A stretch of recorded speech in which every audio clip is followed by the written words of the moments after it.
Assalamualaikum warahmatullahi wabarakatuh.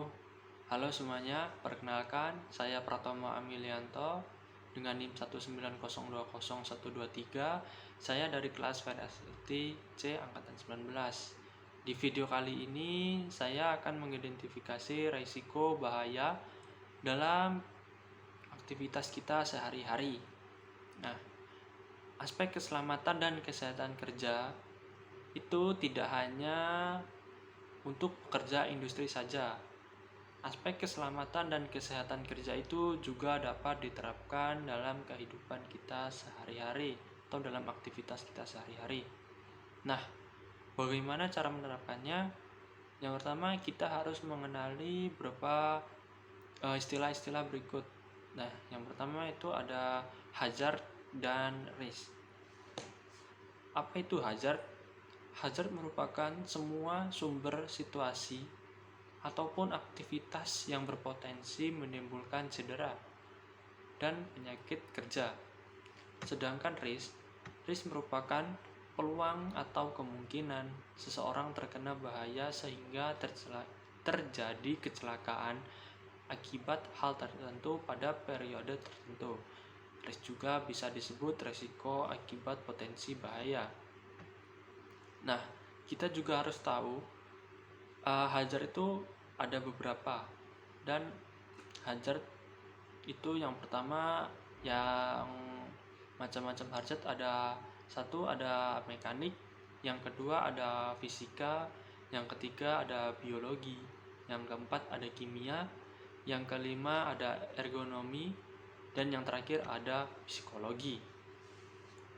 Lalu kita juga harus tahu bagaimana mengendalikan hazard tersebut.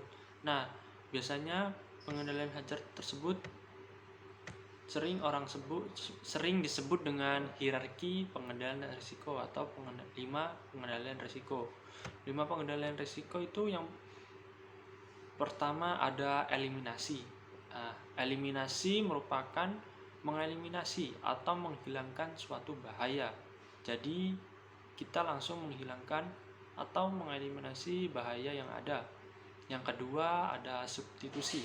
Nah, substitusi adalah metode pengendalian risiko yang berfokus pada penggantian suatu alat atau mesin atau barang yang terdapat sumber bahaya.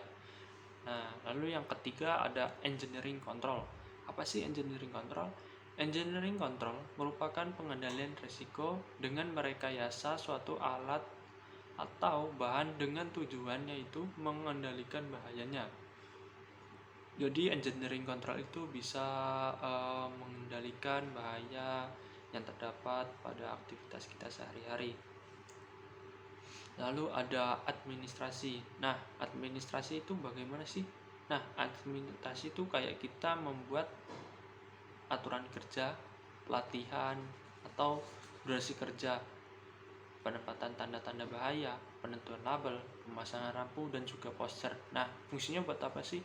Nah, fungsinya itu bisa meminimalisir bahaya yang ada pada tempat tersebut atau pada aktivitas tersebut. Lalu ada yang terakhir ada APD. Nah, apa sih APD? APD merupakan alat pelindung diri dan yang terakhir bisa dikatakan sebagai pelindung terakhir untuk aspek keselamatan dan kesehatan kerja. Contoh aktivitas yang sering dilakukan adalah mencolokkan stop kontak dengan tangan yang masih basah. Mencolokkan stop kontak dengan tangan yang masih basah dapat berakibat fatal, bahkan bisa sampai kematian. Mencolokkan stop kontak dengan tangan yang masih basah itu termasuk dalam hazard mekanik. Nah, berikut video tentang mencolokkan stop kontak dengan tangan yang masih basah dengan pengendalian eliminasi. Nah, di video ini saya akan memberikan contoh mengeliminasi bahaya dari mencolokkan stop kontak dengan tangan yang masih basah. Nah, untuk cara yang pertama sendiri itu apabila tangan kita basah, kita mengelapnya menggunakan tisu ataupun kain agar tangan yang basah itu bisa kering. Lalu yang kedua, kita bisa mematikan stop kontak apabila stop kontak itu masih menyala.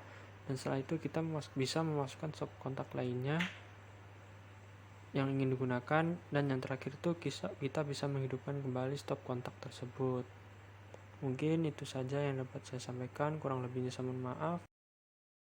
Mungkin sekian yang dapat saya sampaikan, kurang lebihnya saya mohon maaf. Saya akhiri, wassalamualaikum warahmatullahi wabarakatuh.